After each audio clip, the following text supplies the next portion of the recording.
예, 여러분, 보시는 장면이 어떤지 모르겠는데 좀 편안해 보이지 않으세요? 여기 청춘 양구, 예, 토요일 저녁 먹고, 예, 샤워하고, 그리고 이 동네 아주 유명한 카페에 나왔습니다. 배꼽 카페라는데요. 네, 안에는 에어컨이 잘 돌아가서 아주 추울 정도로 시원한데, 저희가 바깥으로 나오자 그랬어요. 아, 진짜 좋죠. 너무 좋아요. 바람이. 네? 제가 오늘 양구에는 아주 오랜만에 인문학 강연하러 왔는데요. 그러니까 이런 겁니다.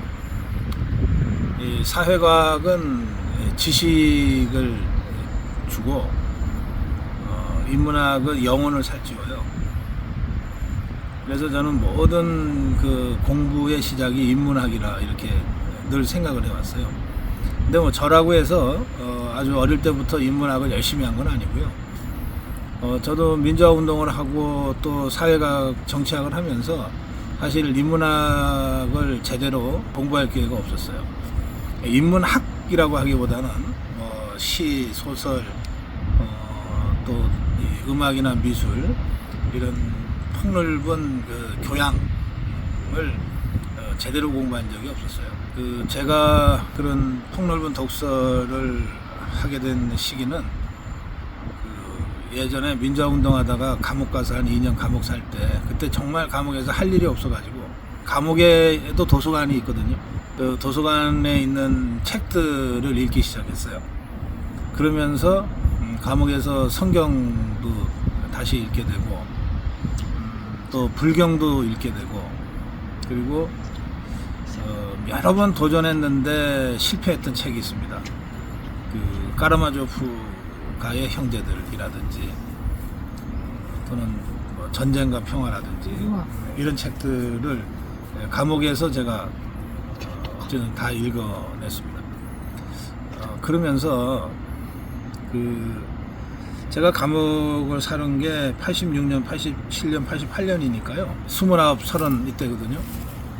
한참 정치학자로, 소장 정치학자로 이론하고 학술 논문하고 민주화 운동 한다고 그러고 투쟁하고 그러다가 2년 감옥살이 중에 재판받느라고 사실 앞에 1년은 별로 집중을 하지 못했고, 이제 형이 확정돼서 기결수로 살게 된 후반 1년간은 정말 책에 빠져 살았습니다. 대략 하루에 한 500페이지 정도 읽었던 것 같아요. 아침에 눈 뜨면은 정자하고 아침 먹고 세수하고 정자하고 밥 주는 것만 먹고 나머지는 내내 이제 앉아서 책상 다리로 앉아가지고 작은 종이 박스로 이렇게 책장 만들어가지고 그렇게 해서 책을 읽었는데요. 그때 읽었던 책들이 지금까지 오는 것 같아요. 셰익스피어도 거기서 다시 봤고요. 그러면서 제가 얻은 몇 가지 생각들이 있어요. 결국 인간이구나. 셰익스피어의 모든 희곡은 다 인간 탐구입니다. 또 전쟁과 평화의 방대한 서사도 결국은 인간이에요. 인간이고 사랑이고 죽음이고 그렇습니다. 까라마조프가 좀 난해하다고 하는데, 그것도 이렇게 쭉 깊이 들어가 보니까 결국 인간이고, 에밀 졸라의 목로주점을 읽을 때가 지금도 기억이 나는데, 그때도 인간이 어디까지 갈 수 있구나 하는 거를 정말 소름 끼치도록 사실주의, 자연주의라고 그러죠. 그야말로 아주 냉혹한 필체로 써냈는데요. 그런 걸 보면서 결국 모든 인문의 출발이자 종착점은 결국 인간이다. 그런 생각을 하게 됐어요. 그러면서 민주화도 좋고 다 좋은데, 그게 인간이 빠지면 그게 도대체 무슨 의미가 있나. 제가 감옥 갈 때도 제가 대학교 강사로 있으면서 감옥 간 유일한 사람이거든요. 그래서 당시에 세계 팬클럽에서 후원회가 만들어지고, 또 엠네스티에서 주요한 양심수 관심 인사로 그렇게 등재가 돼서 누군지도 모르는 어떤 외국의 그 문인이 덴마크에서 저한테 편지를 보내고, 겉으로 보면 뭐 어쨌든 그런 네트워크 속에서 제가 감옥살이를 했지만 또 민주화 투쟁을 했지만, 감옥에서의 그 독서 1년간의 독서를 통해서 과연 나의 민주화 운동에는 인간이 있었는가, 이런 아주 근원적인 자기 성찰을 하게 됐습니다. 그 누가 가르쳐 주는 것도 아니고 그냥 혼자서 그런 생각에 이르게 됐어요. 당시에 저하고 감옥살이를 같이 했던 친구들이 82학번, 83학번들입니다. 맞아, 586의 그 지금 주축 멤버들이죠. 그 전대협 세대는 그 다음 세대고요. 제가 책을 읽고 인문이 어떤 거라는 걸 알게 되면서 갑자기 호기심이 생겼어요. 저 못지않게 치열하게 민주화 투쟁을 하고 목숨 걸고 싸우고 있는 이 젊은 제자들은, 제가 그 친구들을 학교에서는 가르쳤으니까요. 제자들은 과연 어떤 생각을 할까? 과연 인문에 대한 어떤 그 기반이 있을까? 그게 갑자기 궁금해서 제가 조금 반은 장난스럽게 이렇게 당시에는 종이하고 연필이 없었기 때문에 그 교도소에서 파는 이렇게 썼다가 이렇게 하면 지워지는 그 어린애들 그 장난하는 그 간이 칠판이죠. 거기에다가 제가 우리나라 시인 20명, 우리나라 소설가 20명의 이름을 썼어요. 김소월부터 해서 쭉 내려가서 썼어요. 최만식, 또 황순원 해서 쭉 이렇게 소설가 20명을 썼어요. 그리고 제가 이렇게 설문 같은 걸 했죠. 야, 너 말이야, 여기서 단 한 번이라도 이 사람의 작품을 읽은 게 있으면 체크를 해봐라. 다 그때 저랑 같이 감옥살이 했던 586 친구들이, 제 제자들이 다 무슨 대학의 총학생회장, 무슨 대학의 뭐 삼민투 위원장, 뭐 이런 친구들이었거든요. 그러니까 다 그 586의 리더들이에요. 지금 누구 얘기하면 다 알만한 친구들이고 또 정치하는 친구들도 있어요. 그런데 저 정말 놀랐어요. 20명의 시인 중에 이 사람 제가 한번 봤어요 또는 알아요 라고 표시하는 게 2명밖에 없어요. 소설가도 마찬가지예요. 이 제자들이 이 사람 알아요 하고 제일 많이 친 사람이 김지아입니다. 당시만 해도 김지아는 저항시인이어가지고 민주화운동하는 사람들한테는 뭐 거의 예수와 같은 존재였거든요. 김지아는 뭐 이렇게 친 애들이 제법 있어요. 김지아조차 안 친 애들이 더 많고. 그래서 제가 정말 시샘말로 이것들이 너무 무식하구나. 이게 뭐 지식이 없다 이런 차원이 아니고 어떻게 이런 인문적 고민을 하나도 하지 않고 우리 사회를 뭔가 변혁시키겠다고 이렇게 지도자로 이렇게 활동을 하나. 그거 정말 제가 부끄러웠습니다. 그 후로 제가 감옥살이를 마치고 다시 학교에 이제 복직을 해서 학생들을 가르치게 됐는데, 뭐 그것도 한 몇 년 하다가 말았습니다만, 그 학생들한테 제가 어떤 과목이든 첫 시간에 들어가서 사실은 인문 강의를 했습니다. 제 강의 제목이 한국 정치일 때도 있고 민주주의 이론일 때도 있고 한국의 정치 이론이라고 하는 과목일 때도 있는데, 그 과목이 어떤 과목이든 상관없이 인문적 기반이 없으면 아무것도 안 된다. 사람이 없이 무슨 민주주의고 사람이 없이 무슨 한국 정치냐, 그런 생각으로 인문 강의를 제가 보통 한 학기 강의는 16시간 정도로 구성이 되는데, 그 중에 한 3분의 1, 대여섯 강의 정도는 인문 강의를 한 것 같아요.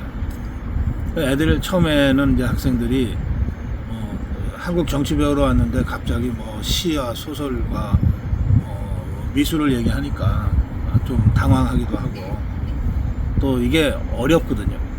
우리나라 사람들 술자리 가면 누구나 다 정치 얘기로 한두 시간 하지만 그림 가지고 30분 하라 그러면 못합니다. 음악 가지고 5분 떠들어봐라 그러면 못합니다.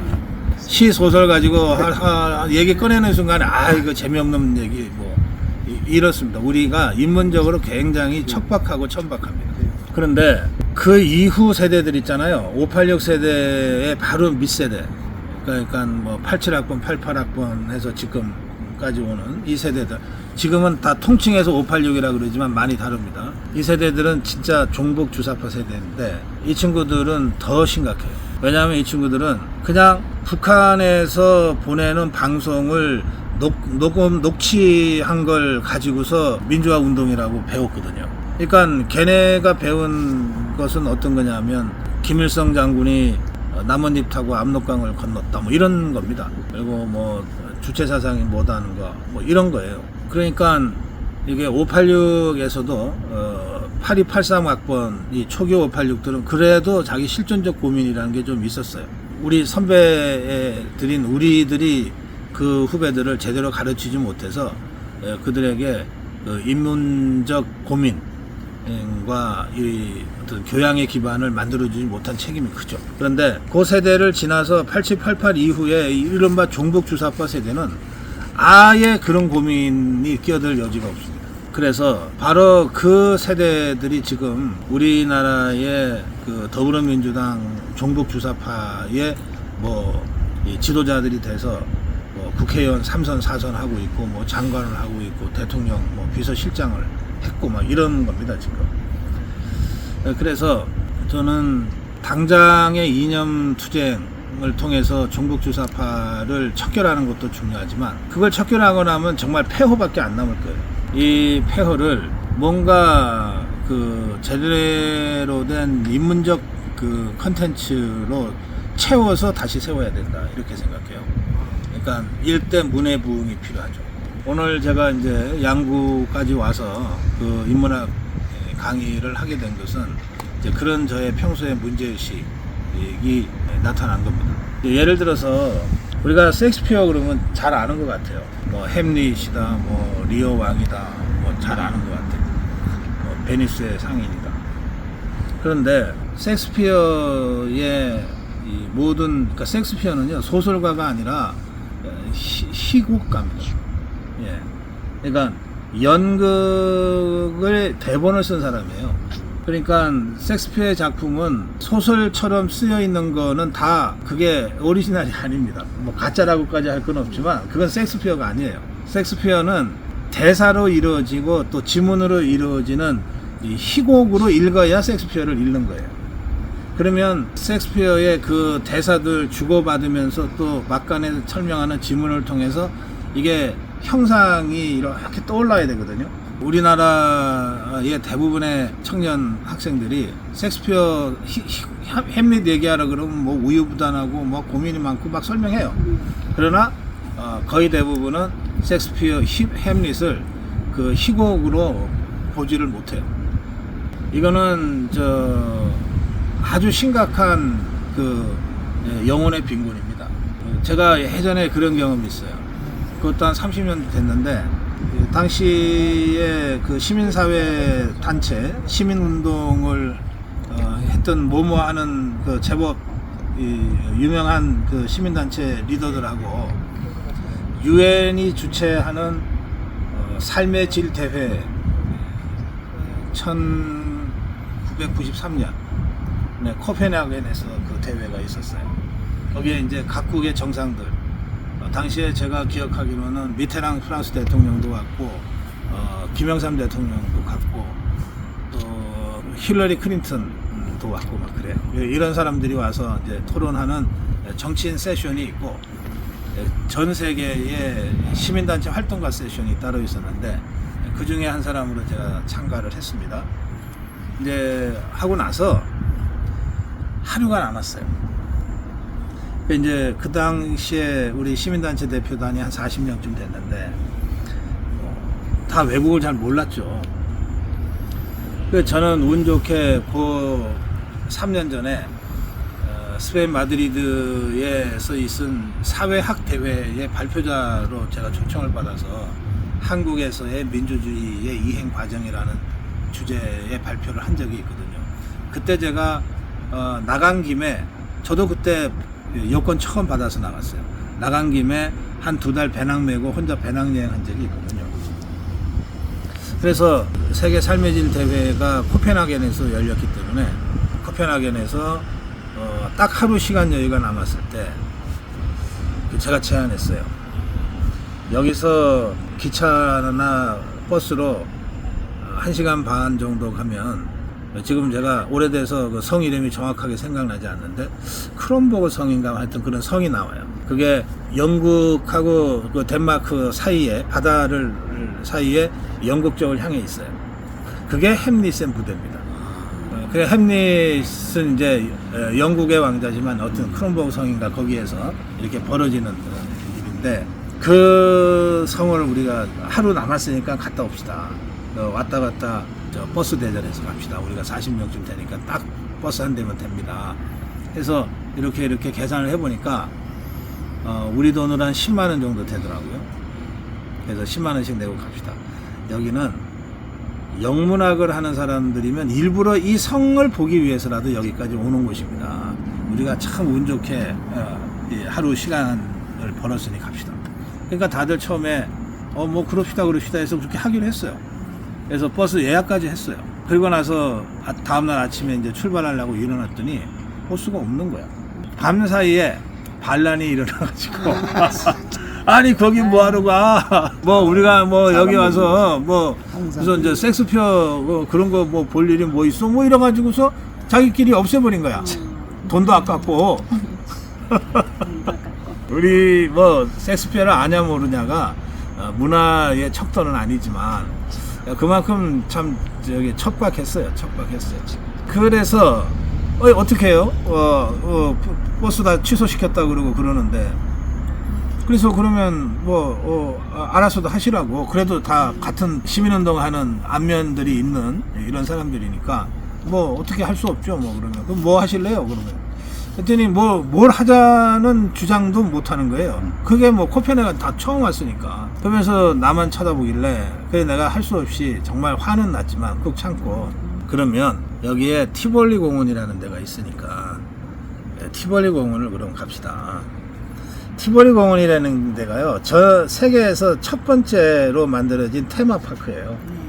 코펜하겐 시내 한가운데 있습니다. 코펜하겐 역 바로 맞은편에 한가운데 있고 규모도 크지 않아요. 우리 에버랜드에 뭐 10분의 1도 안 돼요. 예. 그런데 그 티볼리 공원이 세계에서 첫 번째로 문을 연 테마 공원이에요. 그리고 그곳을 제가 한 3번 갔다 왔는데, 갈 때마다 제가 놀랐던 거는 우리 휠체어 있잖아요. 휠체어는 너무나 자연스럽고, 병원에 가면 누워서 환자 이송하는 침대 있죠. 그 침대에 타고 환자가 그 공원에 나옵니다. 그러니까 이제 그 간병인이나 가족이 그 환자 휠체어를 밀어서 그 공원에 와서 그들을 위한 티볼리 공원에 그 코스들이 이렇게 준비가 돼 있어요. 그렇게 넓지도 않아요. 그리고 보통의 놀이공원처럼 뭐 이렇게 청룡열차 같은 것도 있고 막 그래요. 있는데 그게 제 기억으로는 한 20-30%의 관람객은 바로 그런 사람들이에요. 그래서 거기를 갑시다 했어요. 그러니까 아니 우리 같이 민주화 운동하고 이런 사람들이 무슨 애들 공원에 가냐 이러는 거예요. 아니 근데 테마파크를 설명을 해도, 저랑 그때 같이 갔던 분들 이거 폄훼하는 것 같아서 그런데 그런 뜻은 아니고, 할 수 없이 그러면 하여튼 그러면 알아서 합시다. 근데 나는 티볼리 공원을 갈 건데, 나는 이번에 가면은 4번째 가는 거지만 갈 건데, 나랑 같이 갈 사람들은 나랑 같이 갑시다. 내가 가이드 해드릴게. 그래서 몇 사람이 따라갔어요. 나중에 보니까 40명 다 와 있더라고. 제가 이제 이런 제 옛날 얘기까지 해드리는 건 뭐냐면, 인문적 기반과 교양의 깊이가 우리가 너무 얕다는 거예요. 교양의 깊이가 얕고 인문적 기반이 없으면, 그런데 경제는 자꾸 발전해 가면 결국 뭐가 되냐면 경제 동물 됩니다. 70년대 80년대 일본을 이코노믹 애니멀이라고 비웃고 놀렸던 때가 있습니다. 경제 동물이다 놀렸는데, 저도 그런 줄 알았어요. 저 돈밖에 모르는 일본. 제가 노르웨이의 오슬로 인근에 뭉크 미술관이 있는데요. 거기를 가서 정말 제가 부끄러웠어요. 그때가 1990년인 것 같은데요. 뭉크 알죠? 뭉크. 네. 비명이라는 그림으로 아주 유명한 표현주의 작가인데, 이 사람이 노르웨이 사람입니다. 오슬로라는 노르웨이 수도에서 한 1시간 정도 거리에 있는데 뭉크 미술관입니다. 그 뭉크 미술관을 이제 제가 혼자서 물어보러 갔어요. 갔는데 뭉크 미술관 딱 전면이요, 유리로 되어 있는데 전면이 한쪽은 영어, 한쪽은 일본어로 써 있는 거야. 뭐냐면 일본의 한 독지가가 뭉크 미술관을 지을 때 절반 이상을 파운데이션 기부를 한 거예요. 그러니까 외국은 그렇게 기부를 받으면 그 사람 이름을 달아서 미술관을 해주거나 뭔가 그렇게 특별하게 그걸 빛내주거든요. 그러니까 경제동물인 줄 알았는데 뭉크 미술관, 그 당시만 해도 뭉크를 사람들이 잘 모를 때입니다. 뭉크 미술관에 일본인이 거의 돈을 다 대다시피 한 거예요. 세계 그 4대 축제 중에 하나인 에딘버러 축제의 주 후원사는 당시에 소니였습니다. 그러니까 저는 외국에서 막상 외국에 나가서 그런 현장을 들여다보면서 일본을 정말 존경하게 됐어요. 다시 보게 됐어요. 경제동물이 아닌 거예요. 이 60년대 70년대까지는 경제동물이었을지도 모르겠어요. 그런데 그 경제동물이라는 말을 듣게 되면서 일본도 대오각성한 거죠. 그래서 제가 알기로도 80년대 이후에 적극적으로 전 세계의 문화 창달을 위해서 기업들과 민간이 나서서 도네이션 후원 작업을 진짜 목적의식적으로 했어요. 그래서 일본의 경제동물이라는 부정적인 이미지를 바꿔내는데 성공했어요. 그거 하는데 한 20년 걸렸다고 그러더라고요. 근데 그것이 중요하니까 해야 된다고 생각할 정도의 문화적 감수성은 있었던 거예요. 우리는요, 아직도 그런 수준의 문화적 감수성이 없어요. 인문적 감수성이 없다고요. 제가 오늘 특강에서는 정치와 인문학의 접점을 이야기하다 보니까 주로 방향을 좀 그쪽으로 잡아서 말씀을 드렸는데, 저는 앞으로 우리 고성국 TV에서 이런 인문적 감수성, 문화적 감수성으로 이 세상을 다시 좀 재해석하는 일을 고성국 TV에서 좀 할 수 있었으면 하는 생각을 개인적으로 갖고 있습니다. 지금은 종북주사파들하고 워낙 처절하게 싸워야 되는 상황이기 때문에 늘 마음 한켠에 그런 욕구가 있지만 이걸 제대로 제가 지금 구현하지 못하고 있습니다. 늘 한편에서 좀 답답하죠. 문화 감수성과 인문 감수성이라고 하는 것은 결국 나라의 품격을 결정하는 겁니다. 우리 자유우파로서의 품격을 가져야 된다, 이렇게 얘기하잖아요. 그게 그냥 점잖은 태도만으로 그 품격이 갖춰지는 거 아닙니다. 반듯한 양복으로 이게 품격이 갖춰지는 게 아니거든요. 그거는 외양에 불과합니다. 어디에 가든 그 지역사회나 그 나라의 문화를 느끼고 공감할 수 있어야 돼요. 꼭 설명을 안 듣더라도. 저도 나가다 보면 이 사람 누구지? 하는 사람들이 많이 있습니다. 그렇지만 느낄 수 있거든요. 제가 89년에 스페인의 마드리드를 여름에 세계 사회학 대회에 참석하느라고 갔다가 제 발표 끝나고 이제 한 일주일 정도 시간 여유가 있었어요. 그래서 마드리드 시내를 무작정 배낭 메고 혼자 돌아다녔는데 그게 8월이었어요. 한참 걷는데 조금 이상한 거야, 느낌이. 이게 너무 더운데? 하고 봤더니 길거리에 기어 수온계가 있는데 42도였어요. 그 순간 이대로 가다가 나 쓰러질 것 같아 생각이 드는 거예요. 그래서 진짜 바로 옆에 있는 건물 안으로 뛰어들어갔어요. 거기는 습도가 별로 안 높기 때문에 햇볕이 내리쬐는 곳과 그늘진 곳의 차이가 확 나요. 그래서 무조건 건물로 뛰어들었는데 돈 내라는 거야. 어떻게 무작정 돈을 냈죠. 꽤 비싼 돈이었어요. 돈을 내고 들어갔더니 미술관이야. 그러니까 그게 말하자면 시에스타 시간이었던 거예요. 스페인은 여름에 낮잠 자는 시간이 있습니다. 그러니까 그 시에스타 시간에 미술관은 문을 열어놓은 거예요.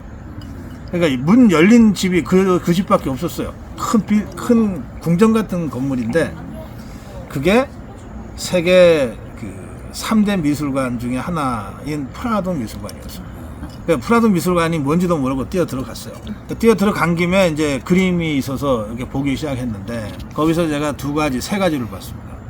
수많은 그림들을 봤는데 제 기억에 남는 그림은 벨라스케스, 고야, 그리고 호시였습니다. 보시. 예, 그런데 벨라스케스와 고야는 여러분들 잘 아실 거예요. 뭐 미술책에도 나오고 그러니까. 근데 보시는 처음 들으신 분이 많을 거예요. 보시의 그림이 전 세계에서 프라도 미술관에 제일 많이 소장되어 있습니다. 그건 제가 나중에 알은 사실이에요. 근데 제가 처음에 보시를 볼 때는 막 너무 역겨운 거야. 그림은 다 조그매요. 그림은 큰데 조그맣게 그려놨어. 사람들을. 그러니까 수백 명이 등장하는 그림들이에요. 대부분. 그러니까 이게 뭐지 하고 자세히 가서 봐야 되는데 가서 보니까 너무 잔혹하고 참혹하고 잔인한 그림들이야. 뭐 사람들 막 머리가 잘려 있는 그림들, 뭐 해골이 나오는 그림들, 얼굴은 사람인데 몸통은 풍뎅이처럼 생긴 막 이런 그림들로 막 돼 있는 거예요. 야, 이게 뭐지? 막 역겨운 거야. 근데 그 그림이 한두 점이면 지나갔을 텐데 그 그림이 끝도 없이 있는 거예요. 야, 이게 프라도, 그 당시에는 프라도인지도 몰랐죠. 아니, 이 미술관은 이렇게 크고 좋은 그림들이 많은데, 벨라스케스 그림은 진짜 좋거든요? 그런데 이게 뭐지? 그래가지고 한번 둘러는 봤어. 둘러보고 난 다음에 나와서 공부를 했어요. 이게 뭘까? 그래서 제가 그거 증거랍시고, 보시 컵받침도 몇 개 사갖고 왔어요. 이게 뭘까? 나와서 연구하고 제가 얼마나 무식했는지를 진짜 부끄럽게 느꼈어요. 당대의 최고의 핫한 인물이 보시였던 거예요. 이 보시는 누구냐면 중세 기독교 사회가 무너지고 캐톨릭이 무너지고 종교개혁이 있으면서 개신교가 막 올 때 시민혁명이 막 벌어질 그때 중세 카톨릭 세계관을 마지막으로 붙잡았던 사람이에요. 마지막으로 붙잡았던 이 보수주의자인 거예요. 근데 이 사람은 기존의 부패한 카톨릭으로는 안 된다고 본 거고, 그렇다고 해서 카톨릭을 버려서도 안 된다고 본 거고, 그래서 이 사람이 계속해서 그 그림을 그리기를 너네 죄 지으면 이렇게 가, 지옥에 떨어져, 이걸 한 거야. 그런데 이거를 이 사람의 상상으로 그렸는데 그게 너무 리얼한 상상이어가지고 지금 SF 영화에 나오는 대부분의 괴수는 그 보시 그림에서 나와요. 뭐 있잖아요, 에이리언이 어쩌고 뭐 이런 거 있잖아요. 그 보시 그림에 그 원형이 다 나와요. 그러니까 이 사람이 활동했던 때가 600년 전, 700년 전이거든요. 그때 그 보시의 그 아주 엄중한 경고인 거죠. 네? 우리가 올바로 살지 못하면 이렇게 된다. 그리고 그게 그때 보시가 재발견됐던 때예요. 야, 이런 사람이 있었네? SF 영화에 나오는 그 원형이 이 사람의 600년 전 이 사람의 그림 속에 있었네? 이렇게 막 재발견 붐이 불 때거든요. 그래서 프라도 미술관이 원래는 고야로 유명했어요. 스페인의 그 화가인 고야로 유명했고, 그전에는 벨라스케스로 유명했는데, 제가 갔던 그때는 벨라스케스, 고야 다 제치고 보시로 유명했던 때예요. 근데 저는 이거 뭐 구역질 난다, 뭐 이런 그림을 그림이라고 걸어놨냐 투덜대면서 제가 봤다니까요. 그러니까 무식하면 이렇게 되는 거예요. 상상력이 대단했네요. 네? 무식하면. 예. 그래서 이건 뭐 제 개인의 경험이니까 제 이 경험을 일반화시킬 수는 없지만, 문화적 상상력, 문화적 감수성, 인문적 감수성, 이런 것이 충족되어지지 않으면 우리가 외형적으로 경제적 성취를 하고 뭐 군사적으로 또 글로벌 중추국가로 가도 우리 사회가 그렇게 성숙된 사회로 가는 것은 또 다른 문제다, 이런 생각을 제가 합니다. 그래서 당장의 종북 주사파들과의 이념투쟁에서 싸워 이겨야만 되기 때문에 저도 마음 한켠에 담아두고는 있지만, 그러나 고성구 TV가 언젠가는 이런 우리 자유파 대한민국의 이런 문화 감수성, 인문 감수성, 이거를 좀 폭발시키는 그런 그 매개물이 됐으면 좋겠다, 이런 생각을 제가 개인적으로 하고 있습니다. 오늘 양구 인문학 특강 한 김에 제 문제의식을 우리 아미고 본부장님들한테 좀 나눠드리고 싶어서 말씀드렸습니다. 일단 여기까지만 하겠습니다. 감사합니다. 공리주의라고 하는 그 경제학의 한 학파가 있어요. 가급적이면 많은 사람한테 더 많은 이익을 나눠주면 좋지 않냐, 뭐 이런 주장인데, 그 공리주의라는 학문에서 나오는 주장을 우선 짧게 제가 예를 들어서 설명을 해드릴게요. 내가 빵이 10개가 있어요. 빵 하나 먹으면 내 효용이 올라가는 거예요. 그러니까 빵이라고 하는 게 가치가 있잖아요. 예, 그걸 빵 하나를 10이라고 칩시다. 그럼 내가 빵을 10개를 갖고 있어요. 그러면 나는 100개의 효용을 갖고 있는 거죠. 그렇죠? 예.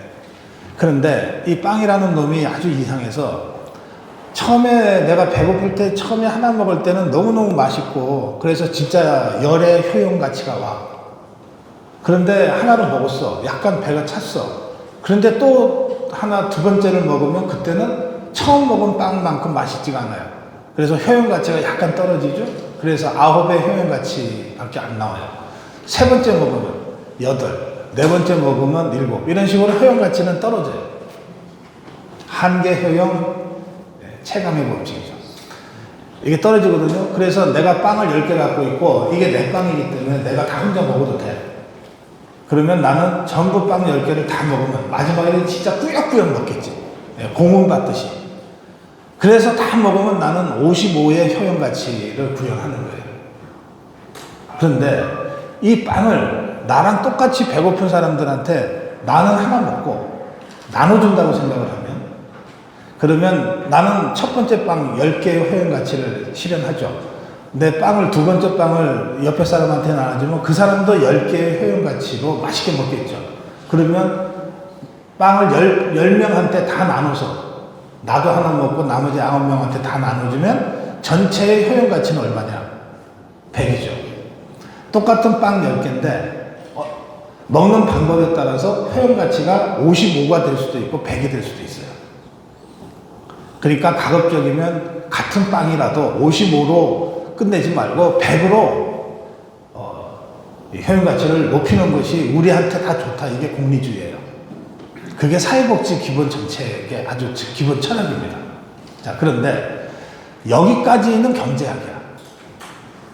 여기까지는 경제학이에요. 그러니까 계산이 가능하잖아. 그런데 이 빵을 200의 효용 가치로 만드는 방법이 있어요. 뭐냐?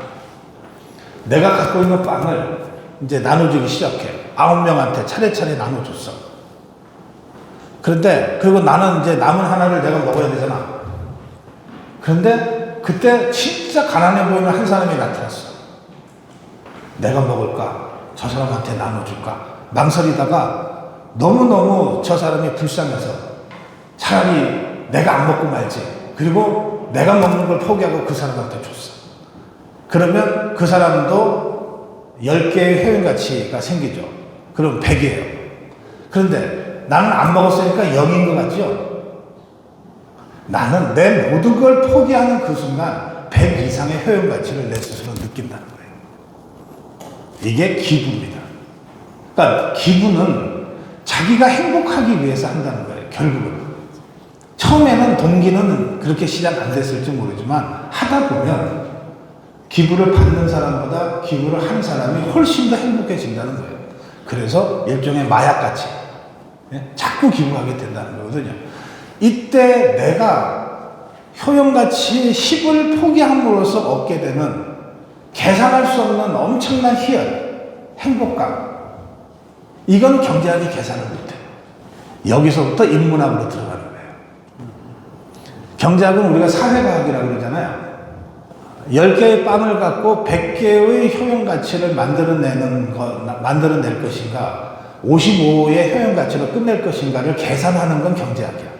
거기까지는 사회과학. 그런데 완전히 사고방식을 확 바꿔가지고 내가 내 것까지 포기함으로써 200의 효용가치를 구현할 수 있는 영역은 사회과학으로는 안 돼. 계산이 안 되니까. 이게 200이 될 수도 있고 300이 될 수도 있거든요. 이건 주관적인 거니까. 주관적으로 자신이 느끼는 행복이니까. 여기서부터가 인문학의 영역이다. 이렇게 우리가 보통 얘기합니다.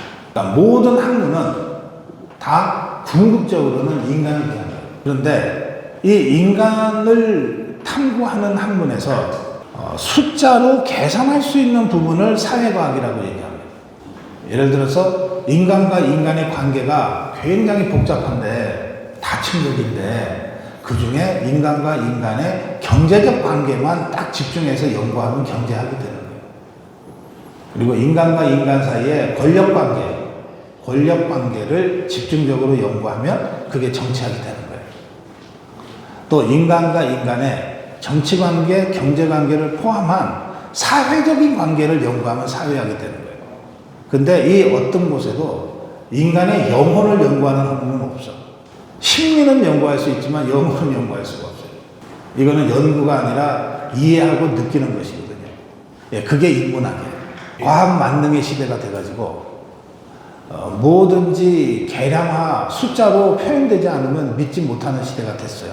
그 결과 지금 우리는 인간으로서의 향기나 품격이나 이런 것과는 거리가 먼 생활을 지금 하게 돼버린 거예요. 진짜 인간의 영혼이 없어져 버린 말라 비틀어진 나뭇가지 같은 인간을 대상으로 하는 정치학을 우리가 뭐라고 부르냐 하면 그걸 정치공학이라고 부릅니다. 그거는 테크니션들이 하는 정치공학이다. 이건 진짜 정치가 아니다. 이렇게도 우리가 구별을 해요. 그러니까 저는 이제 책을 써서 또는 어디 가면은 좀 사인 해주세요 이렇게 요청받을 때가 있거든요. 그러면 제가 한 10년 전부터 쓰던 사인이 이겁니다. 정치는 사랑입니다. 이거는 기존의 정치학에서는 나올 수 없는 얘기죠. 정치는 사랑, 정치학, 정치평론은 사랑을 다루는 게 아니거든. 사랑은 우리가 느끼는 감정이고 어떤 마음의 상태고 어떤 영혼의 공감이고 그런 거잖아요. 이거는 숫자로 표시될 수 없기 때문에 기존의 이른바 정치과학, political science에서는 다루지 않습니다. 못 다뤄요. 정치의 정신도 사랑이어야 한다 이렇게 생각합니다. 그러니까 이거는 과학의 영역을 뛰어넘는 거다. 이른바 사회과학, 정치학의 영역을 뛰어넘어야 된다 이렇게 저는 생각하는 거예요. 이제 정치평론은 사람을 다루는 거고 그 중에서도 권력관계를 다루는 거고 이 권력관계라고 하는 것은 경제적 관계나 사회적 관계나 법적 관계의 모든 것을 다 통할하는 최고 수준의 관계거든요. 그런데 이 최고 수준의 관계, 그래서 우리가 정치학자들은 스스로 정치학을 학문의 왕도라고 얘기합니다. 그런데 이 학문의 왕도인 정치학을 다루고 현실에서 벌어지는 정치 현상을 설명하는 사람이 그 기본 정신이 정치는 사랑이다라고 하는 인문적 기반에서 출발하지 않으면 이거는 메말은 나뭇가지밖에 안 된다는 게 제 생각이에요.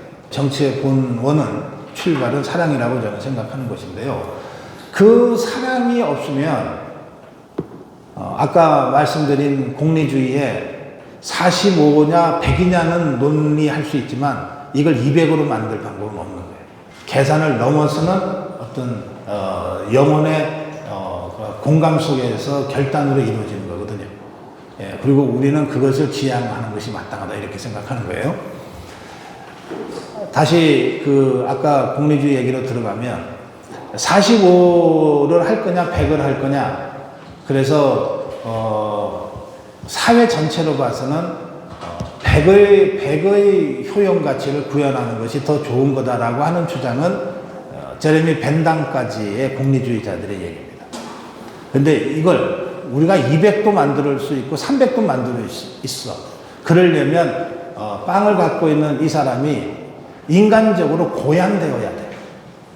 그래서 그냥 현세의 그 경제적 이해에 매몰되지 않고 그걸 훌쩍 뛰어넘어서 완전히 새로운 수준의 그 영성적 인간으로 발전하면 이런 일이 할 수 있어 라고 주장한 사람이 있죠. 이 사람이 존 스튜어트 밀입니다. 지금 우리는 자유민주주의라는 헌법 가치를 신봉하면서 자유민주주의 체계에서 살고 있잖아요.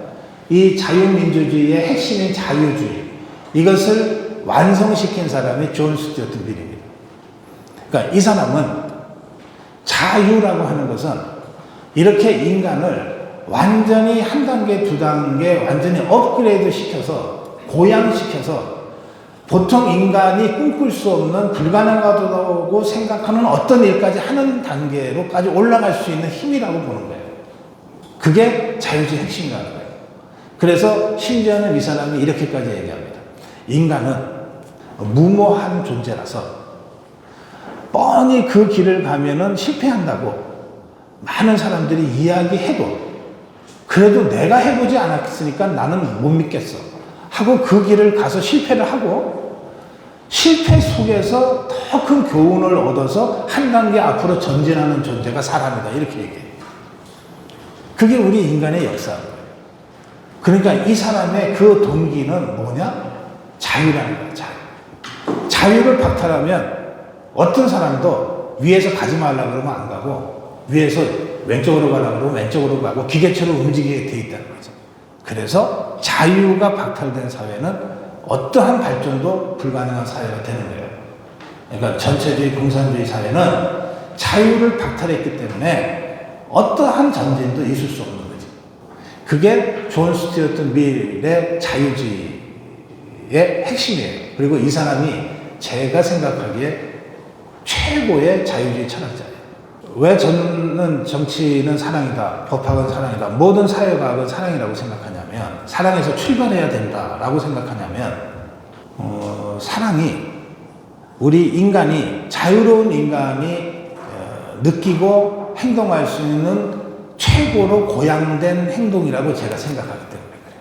그러니까 우리 인간이 일상을 살면서 행동하는 것들 중에 많은 것들이 있는데, 이를테면 열심히 사는 것도 있고 누군가를 위해서 헌신적으로 사는 것도 있고 뭐 아주 정직하게 사는 것도 있고 뭐 다 있잖아요. 여러 가지 좋은 덕목이 있지만 그 중에 인간이 인간으로서 최고도로 고양된 어떤 그 행동 양태는 누군가를 사랑하는 거다 라고 저는 생각하는 거죠. 이게 제 얘기처럼 하면은 그냥 뭐 그런가 보다 하실 텐데, 저는 이 가르침을 예수님한테서, 부처님한테서, 공자님한테서 배운 거예요. 믿음, 소망, 사랑 중에 그 중에 최고는 사랑이다. 이게 예수님 말씀이에요. 대자대비는 부처님 말씀이에요. 이 대자대비가 바로 사랑입니다.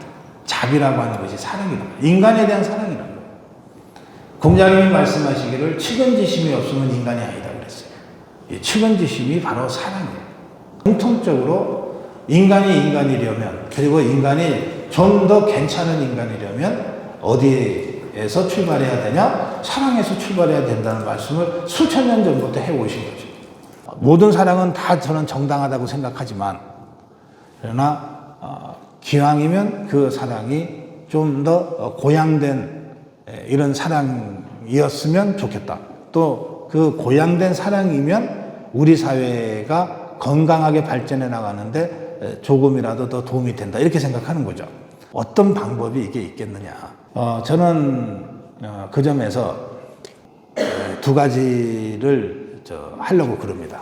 하나는, 저는 가급적이면 현장에 자주 나가고 사람들을 더 많이 만나려고 그래요.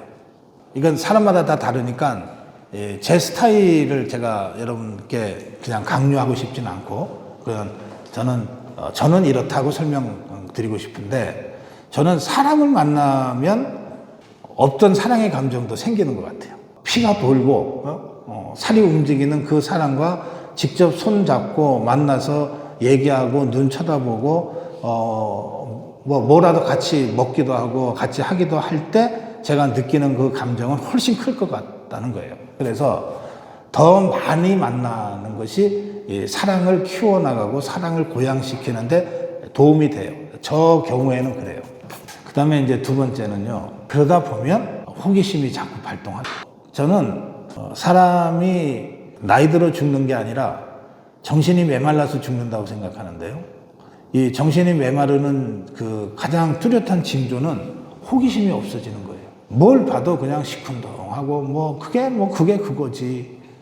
그냥 건성건성으로 그렇게 되면 정신이 메말라 가기 시작하는 거죠. 저는 인간이 인간이기 위한 가장 중요한 요소 중에 하나가 호기심이라고 생각합니다. 이 호기심이 사라지는 순간 사람은 그 자리에서 한 발짝도 더 나가지 않습니다. 이 호기심을 계속 키워나가는 거가 굉장히 중요합니다. 근데 호기심을 가지고 더 들여다보면 진짜 아는 만큼 보여요. 정치평론과 관련해서 이제 마무리 말씀을 드릴게요. 모든 과학은 예측을 목표로 하는 겁니다. 예측하지 않는 과학은 필요 없어요. 모든 과학은 또 모든 어떤 면에서 모든 인문학은 철학이나 역사 포함해서 인문학은 예측을 위해서 개발된 겁니다. 인간이 불확실성 속에 살고 있기 때문에 그게 2000년 전이나 지금이나 불확실성은 똑같아요. 내일 어떻게 될지 모르기 때문에 너무 불안하거든. 그래서 이 불안과 불확실성을 제거하고 싶어 하는 거예요. 이걸 제거하기 위해서는 예측이 필요해요. 그래서 과거를 연구하는 거예요. 과거에 어떠했으므로 내일 어떻게 될 것 같다. 물리학도 우리 우주의 그 출발점을 연구하잖아요. 출발점 그 자체가 중요한 게 아니라 출발점이 이러했으므로 끝이 이러할 것이라고 예측하기 위해서 물리학을 하는 거예요. 모든 자연과학도 모든 사회과학도 심지어는 대부분의 인문학도 예측을 목표로 하는 겁니다. 그런데 정치학, 특히 정치평론에서는 예측이 어떤 식으로 강제되는가 하면 내년 총선에 누가 이길까 예측해라 이런 식으로 강제가 돼요. 경제학이나 사회학은 이게 내년에 성장률은 어느 정도 나올 것 같으냐 이런 식으로 좀 점잖게 신사적으로 이렇게 예측이 되는 데 비해서 이 정치평론, 정치학은 또 다른데 제가 하는 정치평론은 그 아주 정말 그 아주 치열해요. 당장 방송에 나가서 생방송 중에 이번에 선거 치르면은 박근혜가 이길까요? 문재인이 이길까요? 예측해 주세요. 이렇게 답변을 강요받는다니까요. 그럼 거기서 틀리면 끝나는 거야. 5대5 맞을 확률이 50%긴 하죠. 예, 그러면 둘 중에 한 명은 죽는다는 뜻이잖아. 이런 세계가 정치평론의 세계예요. 그러니까 예측은 제 경우에는 매 순간 목숨 걸고 하는 겁니다. 매 순간 목숨 걸고 하는 거예요. 제 모든 걸 걸고 하는 거예요. 절박하고 절실하게 하는 겁니다. 절박하고 절실하게. 이 절박하고 절실하게 예측하지 않으면 이 예측이 안 돼요. 어쩌다 맞고 어쩌다 틀리는 건 예측이 아닙니다. 그리고 이 절박함이 어디서 나오냐? 제가 아주 어릴 때부터 제 나름대로 갖고 온 우리 대한민국에 대한 또는 인간에 대한 어떤 사랑에서부터 이 절박함이 나왔다고 저는 생각해요. 저는 정치평론을 통해서, 정치평론 활동을 통해서 우리 정치가 한 걸음 더 나아가고 우리 사회가 한 걸음 더 나아가는데 역할을 하겠다고 제 평생을 바치겠다. 이렇게 젊은 시절부터 여기까지 활동하고 있는 거거든요. 그러니까 그 고성국과 고성국 TV를 움직이는 힘, 그 어려운 순간 외면하거나 피하지 않고 예측은 예측대로 그리고 틀리면 틀린 대로 그거를 온전하게 감당해 올 수 있었던 그 힘, 그거는 제 19살, 20살 때 가졌던 민족에 대한 사랑, 인간에 대한 사랑, 그리고 그것을 계속 키워오고 갖고 온데 따른 것이다. 저는 그렇게 생각하고 있어요. 오늘 주제가 인문적 상상력과 정치인데요. 인문적 상상력과 정치를 잇는 그 핵심 고리가 사랑이다. 제가 그렇게 말씀드리고 싶습니다.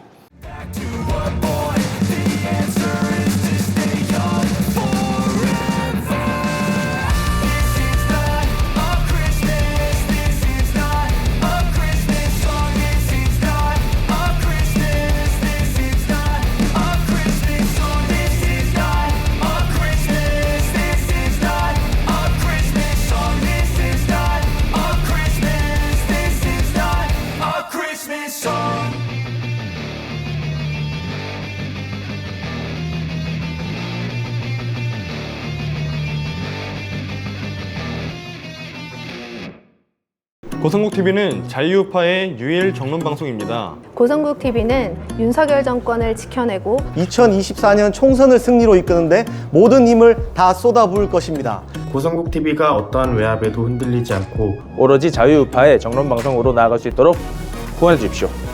지금 바로 010-9045-3010으로 전화 주십시오. 정론 정론 방송으로 보답하겠습니다. 감사합니다. 고성국 TV 화이팅!